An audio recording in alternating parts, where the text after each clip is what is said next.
Let me tell you something powerful, something most people never realize until it's too late. When you're dealing with an avoidant partner, the number one mistake you can make is to take their distance personally. You start asking yourself, what did I do wrong? Why are they pulling away? What can I say to fix this? But the truth is, their behavior has very little to do with your worth and everything to do with their wiring. Connection is formed early in life, often in environments where emotional needs were dismissed or punished. These individuals learn not to rely on others. Connection becomes unsafe. So when things start to get real, when vulnerability and emotional intimacy begin to show up, they don't feel love, they feel danger. That's the moment their system says, get out, shut down, disconnect. You see, what looks like coldness or indifference is actually fear in disguise. And if you don't understand this, you'll fall into the trap, chasing, pleading, explaining, begging for clarity from someone who is terrified of emotional closeness. And here's the worst part. The more you try to fix it, the more they run. So your power begins the moment you stop reacting and start understanding. Stop internalizing their detachment as a reflection of your value. It's not rejection, it's protection. Their avoidance is a shield against intimacy they were never taught how to handle. Once you see that, really see it, everything changes. You stop feeding the pattern. You begin to reclaim your emotional clarity, because the first rule in dealing with an avoidant is this. Don't meet fear with need, meet it with knowledge. That's where your strength starts, and their pattern begins to lose its grip. There's one technique that has the power to disarm avoidance at its core. It's deceptively simple, yet radically effective when done correctly. I call it strategic emotional detachment. And no, it's not about manipulation, ghosting, or cold-hearted silence. It's not about playing games or pretending you don't care. That's ego drumming. What I'm talking about is mastery, emotional discipline, power without force. You see, avoidants thrive in a dynamic where you're the pursuer and they're the distancer. It's a psychological script they've been rehearsing their whole lives. When you get emotionally activated, when you start questioning, chasing, begging, proving your worth, they feel validated in their decision to pull away. Why? Because in their mind, closeness equals danger, and now you're proving that emotional closeness comes with pressure, drama, and intensity, everything they want to avoid. And that's why strategic emotional detachment is a game changer. You stop feeding the fire. You stop explaining yourself to someone who's not emotionally available to listen. You stop trying to control the uncontrollable. Instead, you shift inward. You become responsive, not reactive. You recognize that their silence does not require a response. Their avoidance does not demand your explanation. Their coldness doesn't deserve your warmth if it's not being reciprocated.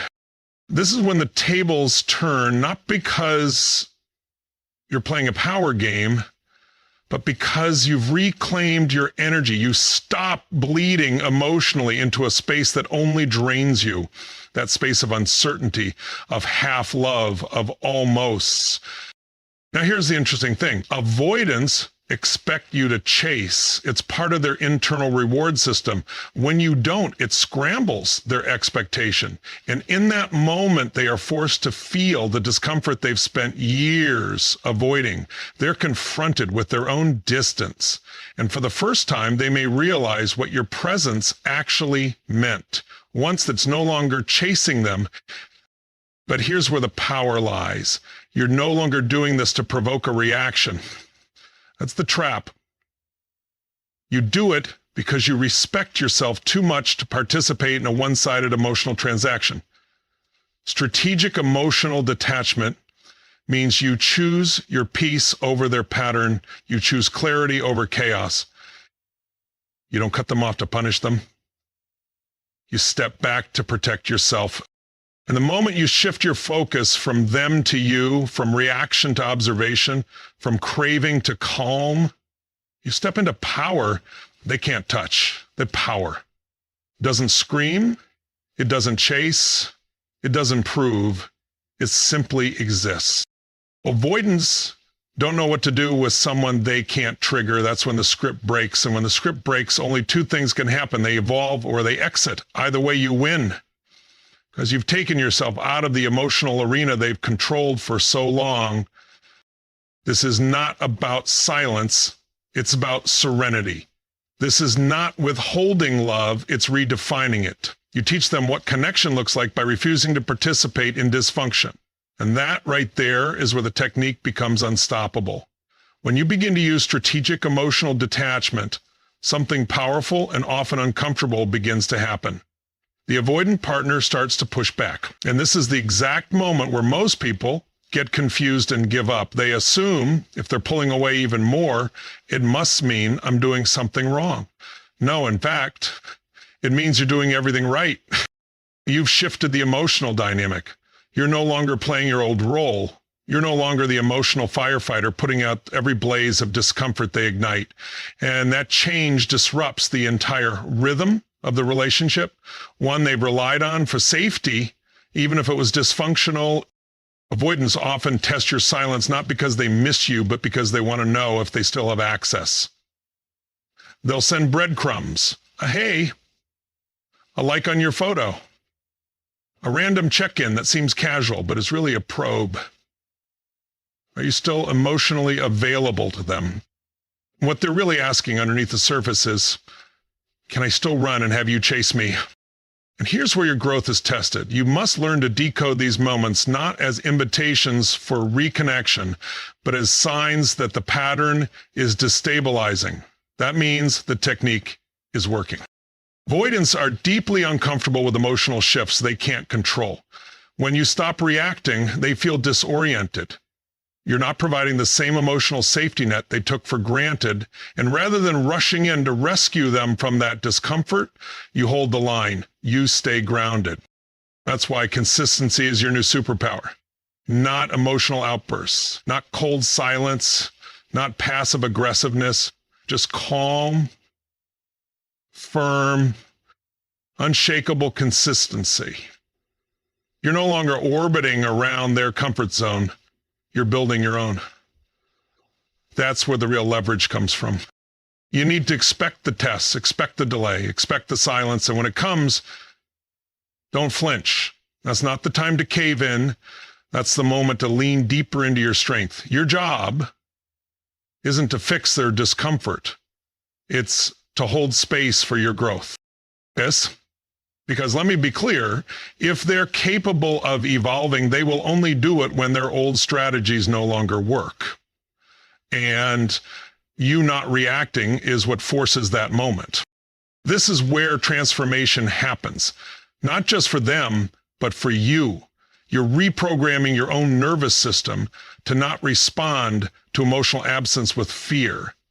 You're teaching yourself that you can survive, even thrive without their validation. That's self-leadership. Most people think love is about constant closeness, but real love, real connection starts with emotional self-respect. You can't build intimacy on top of anxiety. You can't connect deeply when one person is constantly managing the emotional weather of the other. When you stop enabling, you start empowering, and when you stop trying to rescue them from their discomfort, they either rise to meet you or reveal that they were never capable of walking with you in the first place. Either way, clarity is a gift. One of the biggest mistakes people make after emotionally detaching from an avoidant partner is leaving a void. You stop texting, you stop chasing, you stop explaining, but inside you're still waiting. You're still checking your phone. You're still obsessing over what they're doing or why they haven't responded. You've cut them off externally, but internally they still own real estate in your mind. And that's the trap. Because if you don't fill that space with purpose, your pain will rush in to fill it for you. That's human nature. The mind needs direction. If you don't give it something constructive to focus on, it will spiral into fantasy, rumination, regret. You'll start rewriting the story, replaying old conversations, romanticizing moments that weren't even real. That's why the next critical step in this journey is learning how to fill the gap with power, not pain. You do that by coming home to yourself, by reconnecting with your identity outside of the relationship, by creating new goals, new rituals, new disciplines. You channel the emotional energy you once poured into overanalyzing them into building you. Start small, build momentum. Go to the gym not because it distracts you, but because it reminds you that you can still choose growth. Learn a new skill, dive into your career, strengthen your friendships. When you take intentional action, you teach your nervous system a new truth. You are no longer dependent on someone else's availability to feel whole. And here's what happens when you truly fill that space with self-respect and progress. You stop needing them to come back. You stop hoping for a message. You stop fantasizing about closure because you already gave it to yourself. The avoidant wasn't your enemy. They were the catalyst. The relationship wasn't a failure. It was your awakening. And once you fill that emotional void with purpose, the power they once had over you dissolves. You no longer chase them. You attract what aligns with your new standard. And from that space of grounded strength, you no longer fear losing anyone because you've already found the one person who will never leave you again. So let's bring this full circle. Avoidants aren't your downfall. They're your mirror. They reflect back to you every place you've abandoned your own emotional boundaries, every time you've made someone else responsible for your worth, and every moment you've let fear speak louder than self-respect. But now you know better. You understand that their distance isn't rejection, it's protection rooted in fear. You've learned that the single most powerful move isn't begging for clarity, it's creating it within yourself. You've embraced the technique of strategic emotional detachment, not as a game, but as a tool for personal power.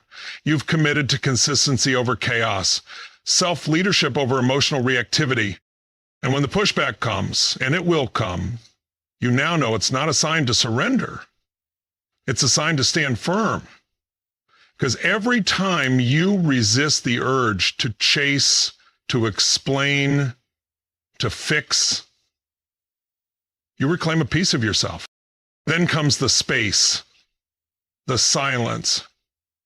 And instead of letting it devour you, you fill it with intention, with purpose, with power. You stop living in reaction to their absence and start living in alignment with your presence. And here's the truth. The moment you stop making them the center of your emotional universe is the moment they lose control over the story. You don't just break the pattern, you rewrite it. You stop waiting to be chosen, you choose you. Avoidants may not be ready for your growth. They may not follow you into this next level. And that's okay, because this journey was never about changing them. It was about awakening you. Now, walk forward with that clarity, hold your standard, own your space, and never forget.